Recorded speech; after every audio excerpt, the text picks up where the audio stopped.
नमस्कार, आप देख रहे हैं जेके 24/7 न्यूज। मैं हूं मनीष कुमार झा। अभी आप देख रहे हैं बहुजन समाज पार्टी के नेता हमारे साथ हैं, सुबल दास जी। हम इनसे जानने का प्रयास करते हैं कि ये जो धरना दिए हैं धनबाद के रणधीर वर्मा चौक पर, कारण क्या है, उद्देश्य क्या है। सुबल जी, स्वागत आपका। क्या है आखिर आज के धरना का उद्देश्य? धन्यवाद। आपके लोकप्रिय चैनल के माध्यम से सभी को धन्यवाद, जोहार। साथियों, आज बहुजन समाज पार्टी के बैनर तले रणधीर वर्मा चौक पर हम लोग एक दिवसीय जो धरना दिए, ये जिले के विभिन्न ज्वलंत समस्याओं को लेकर जो है आंदोलन हम लोग किए। आज भी बहुजन समाज पार्टी सदैव जनता के जन समस्याओं को लेकर आंदोलनरत रही है और जब चुनाव का आहट अभी सुनाई दे दिया है, सब लोग अभी टिकट के लिए भागम भाग कर रहे हैं, लेकिन बहुजन समाज पार्टी जनता के सवालों पर सड़क पर आज भी लड़ रही है। हम लोग ये कहना चाह रहे हैं कि भाजपा कांग्रेस सरीखे पार्टियां जो है ये चुनावबाज पार्टी है।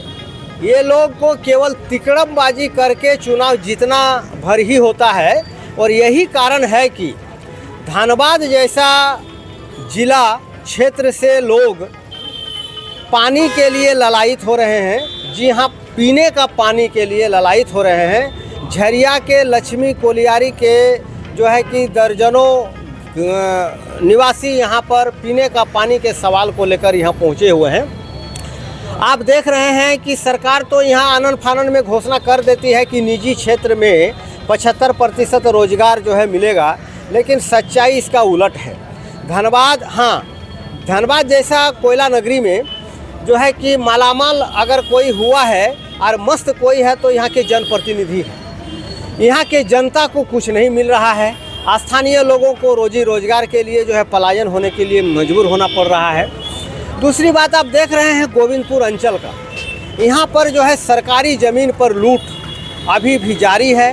गरीबों को जो 5 डिसमिल ज़मीन बंदोबस्ती मिला था तत्कालीन बिहार सरकार के समय में, आज तक उसका ऑनलाइन नहीं हुआ। वे लोग जो है कि दर्जनों बार तत्कालीन सीओ के पास और डीसी के भी पास में इन लोगों ने आवेदन दिया है, लेकिन जो है कि अभी तक जो है किसी तरह का उसका जो है काम नहीं हुआ।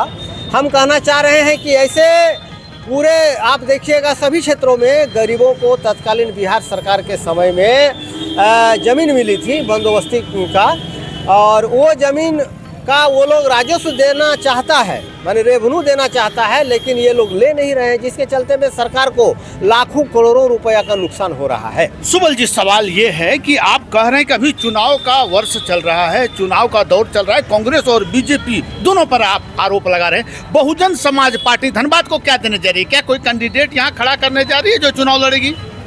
निश्चित रूप से हम लोग कहना चाह रहे हैं कि कांग्रेस और भाजपा एक सिक्के का दो पहलू है, एक सांपनाथ तो एक नागनाथ है, और यही कारण रहा कि मान्यवर कांशीराम साहब को एक नई पार्टी का गठन करना पड़ा। और आज हम लोग स्वतंत्र तरीके से हम लोग जो है खड़े हैं, हम लोग किसी के साथ नहीं है। भाजपा एनडीए का विकल्प इंडिया गठबंधन नहीं है, बहुजन समाज पार्टी है। आज के दिन में भी बहुजन समाज पार्टी देश की तीसरी बड़ी राष्ट्रीय पार्टी है और हम लोग बहन कुमारी मायावती जी के निर्देशानुसार हम लोग सभी सीट पर हम लोग स्वतंत्र तरीके से चुनाव लड़ेंगे। धनबाद का कैंडिडेट कौन? ये अभी तो तय नहीं हुआ है, पार्टी आलाकमान इस पर जो है फैसला लेगी। समय पर जो है कि सारे सीटों पर हमारे उम्मीदवार की घोषणा से कर दी जाएगी और हम लोग जो है कि सभी सीटों पर चुनाव लड़ेंगे।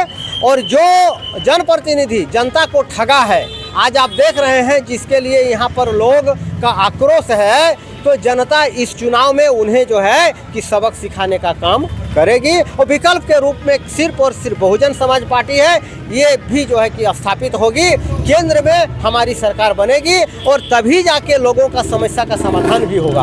आरोप लग रहा है कि मायावती जी मोदी जी के डर से इंडिया गठबंधन में शामिल नहीं हुई, कितना सच्चाई? ये सब जो है कि अब अफवाह का जो है क्या बोले, मोदी जी का अपना बात है।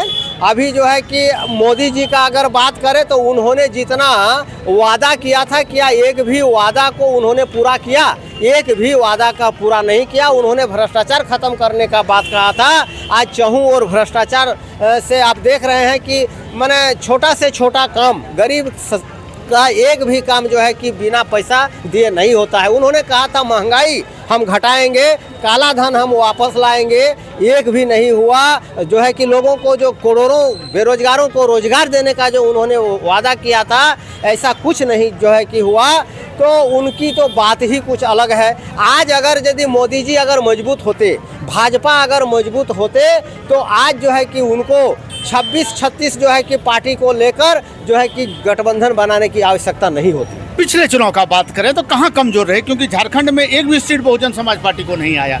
क्या उस कमी को सुधार रहे हैं? क्या कमी रह गई थी? देखिए, ये लोग जो है कि टारगेट में बहुजन समाज पार्टी को लेता है, चाहे ईवीएम के माध्यम से हो, चाहे अन्य माध्यम से हो, लेकिन बहुजन समाज का वोट सब जगह है, वोट प्रतिशत अच्छा रहा है। और जो है कि हम तो कह रहे हैं कि अगर कन्वर्ट नहीं हो रहा, देश के पैमाने पर अगर देखा जाए तो बहुजन समाज पार्टी आज भी तीसरी बड़ी राष्ट्रीय पार्टी है। बहुत बहुत धन्यवाद आपका। ये थे सुबल दास जी, जो हमें बता रहे थे कि धनबाद की जो समस्याएं हैं, इसको लेकर ये 1 दिवसीय धरना पर हैं। और इनका कहना है कि बहुजन समाज पार्टी की जो मायावती हैं, वो ही सबसे सुयोग्य नेता हैं देश में। Manish Kumar Jha, Jharkhand, JK 24/7 news.